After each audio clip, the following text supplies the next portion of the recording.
Daverson Brum Silva Acosta nasceu no dia 8 de maio de 1991, no Rio de Janeiro. Sua história se mistura a de vários outros jogadores que vivem do futebol. Menino pobre, talentoso, escondido em um bairro simples do Rio de Janeiro, mas ele é um brasileirinho e não desistiu nunca. Daverson enfrentou pesadas barreiras no futebol e hoje é exemplo raro.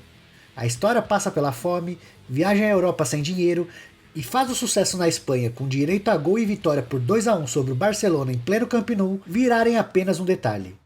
No bairro que eu vivia, Santa Margarida, na zona oeste do Rio de Janeiro, tem muita gente boa de bola, mas frustrada com o futebol. As mensagens que me passavam eram de pessimismo, de que era mais um a viver uma ilusão.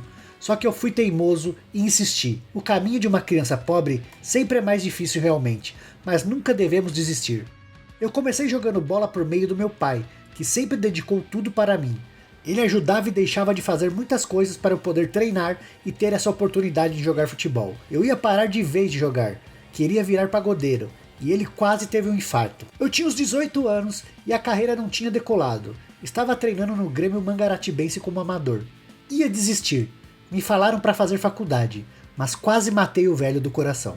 Daverson curte estar com a galera do pagode até hoje.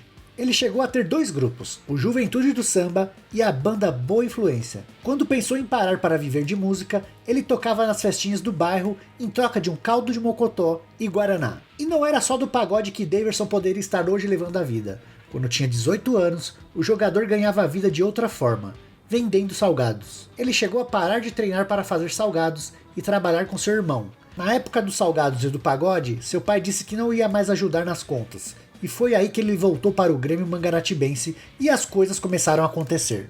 Em 2012, aos 19 anos, Daverson defendia o Mangaratibense na 3ª divisão do futebol carioca. O salário era de R$500, isso quando recebia. A persistência veio com o apoio do pai, Carlos Roberto Silva, e da mãe, Cristiano Quintiliano. Daverson passou por muitas dificuldades no Mangaratibense.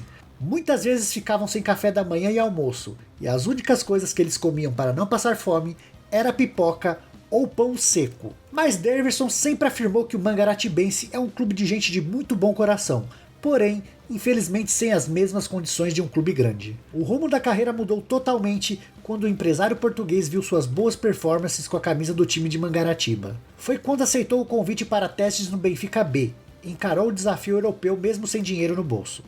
O Benfica me abrigou no alojamento do clube em período de testes. 15 dias depois, fui chamado para assinar o contrato. Foi tudo tão rápido que era difícil as pessoas acreditarem. O plano do Benfica era que o atacante fizesse parte do elenco do time B, e o salário oferecido em Portugal foi de 1.200 euros, em um contrato de 5 anos. Contrato assinado, a primeira iniciativa foi trazer sua namorada, Jessica Lane, e alugar uma casa. Em pouco tempo, o dinheiro ficou curto. Com dificuldades para sobreviver em Portugal, o maior auxílio da carreira veio através do então atacante brasileiro do Benfica, Allan Kardec, que convidou o casal para morar em sua casa até que eles conseguissem juntar algum dinheiro. Como vascaíno de coração, já tinha o Kardec como ídolo. E depois ainda cheguei aqui e dividi o quarto no alojamento com ele. É o cara que mais me ajudou em Lisboa. O atacante brasileiro já atuava emprestado ao Belenenses, da 1ª divisão de Portugal. No Benfica, o máximo atingido foram treinos com profissionais. Ele jamais realizou uma partida oficial pelo clube, e a escolha do Benfica foi a de emprestá-lo ao Colônia da Alemanha em 2015.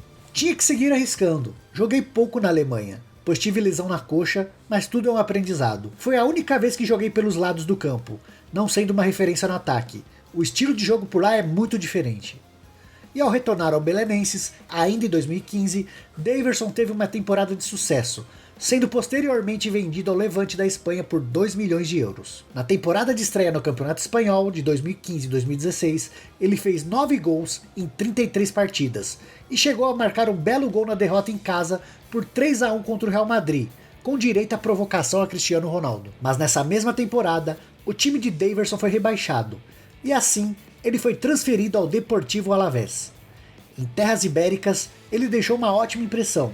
Não fazia muitos gols, mas quando saía, costumavam ser sempre em jogos grandes, como os contra o Real Madrid e Barcelona. A maior prova de sua boa fama na Espanha ocorreu antes da final da Copa do Rei em 2016-2017, entre Barça e Alavés. Na coletiva prévia à partida, o então técnico do clube catalão, Luís Henrique, rasgou elogios ao brasileiro. Daverson é um dos atacantes complicados do futebol espanhol por seu nível técnico e também pelo físico. É muito bom no jogo aéreo, um lutador nato. Continua as jogadas que cria para o seu time na segunda bola. Chega muito bem na conclusão, é muito rápido na transição e é um jogador completo, que sempre será complicado de enfrentar. Pouco depois dessa final, Daverson foi contratado pelo Palmeiras, seu clube atual, a pedido do então técnico Cuca. A transferência foi fechada por 5 milhões de euros em um contrato de 5 anos. No Palestra Itália, o centroavante demorou para se firmar, não deu certo logo na chegada e depois passou a ser pouquíssimo utilizado nas gestões de Alberto Valentim e Roger Machado. Por muito pouco não foi emprestado. Após a chegada de Felipão, tudo mudou. O gaúcho mostrou confiança no grandalhão desde sua chegada e viu o maluco retribuir com o gol do título do Campeonato Brasileiro de 2018 em cima do Vasco, em São Januário. Nas temporadas seguintes, Daverson viveu altos e baixos no Palestra Itália. Muito utilizado no início de 2019, depois perdeu espaço e acabou emprestado a 2 times espanhóis, primeiro o Getafe, depois o Alavés. Após o fim dos empréstimos, ele voltou ao Palmeiras no meio do ano, e mesmo sob desconfiança da torcida, passou a ser utilizado pelo técnico Abel Ferreira em alguns jogos.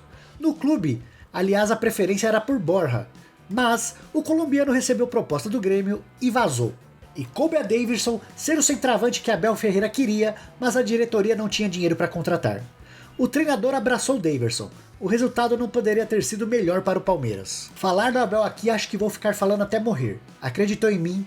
Quando me trouxeram de volta, muita gente não acreditava. Daverson de novo vai trazer problema, dá dor de cabeça.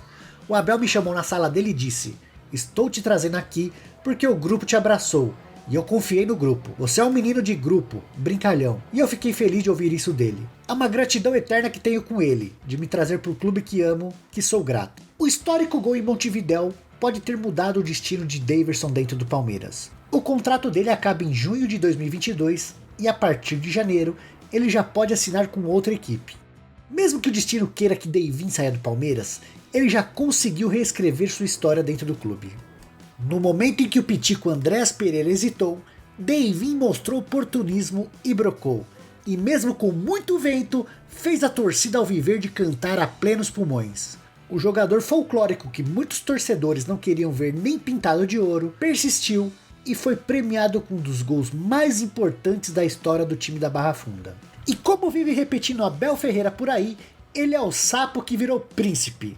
Daverson estará para sempre no coração do torcedor alviverde.